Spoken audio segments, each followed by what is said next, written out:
কিশোরগঞ্জ শহরের নরসুন্দা নদীর তীরে অবস্থিত ঐতিহাসিক পাগলা মসজিদের 9টি লোহার দান বাক্স খোলা হয়েছে আজ 3 মাস 26 দিন পর শনিবার সকাল 8:30টায় এই দান বাক্সগুলো খোলা হয়েছে।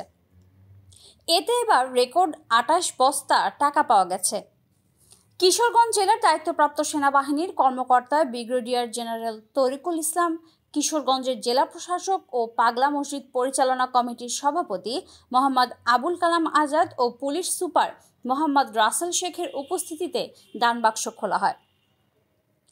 মসজিদ ব্যবস্থাপনা কমিটির সদস্য এবং মসজিদ কমপ্লেক্সে অবস্থিত মাদ্রাসা ও এতিমখানার শিক্ষক শিক্ষার্থীরা সহ প্রায় 220 জনের একটি দল টাকা গণনার কাজে অংশ নিয়েছেন। এর আগে সর্বশেষ 20 এপ্রিল পাগলা মসজিদের 9টি দান বাক্স খোলা হয়েছিল।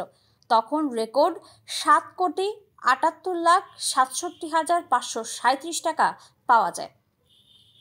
মসজিদের দান থেকে পাওয়া এসব অর্থ সংশ্লিষ্ট মসজিদ সহ জেলার বিভিন্ন মসজিদ, মাদ্রাসা ও এতিমখানার পাশাপাশি বিভিন্ন সমাজ কল্যাণমূলক কাজে ব্যয় হয়। জেলা প্রতিনিধি শফিকুল ইসলাম মতি, ইউএনবি।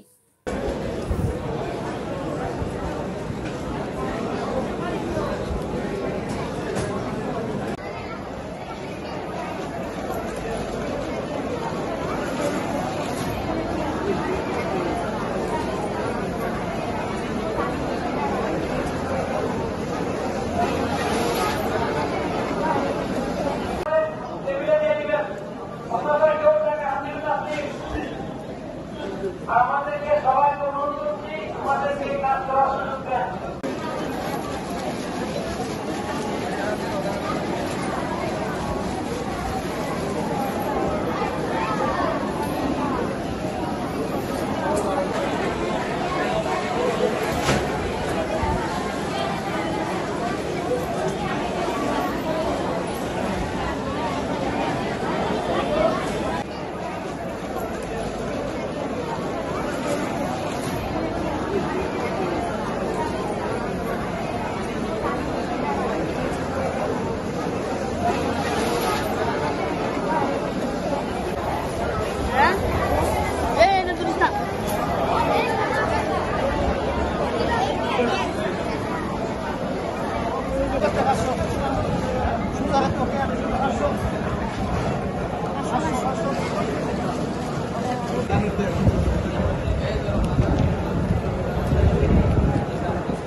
আমাদেরকে সবাইকে অনুরোধ করছি।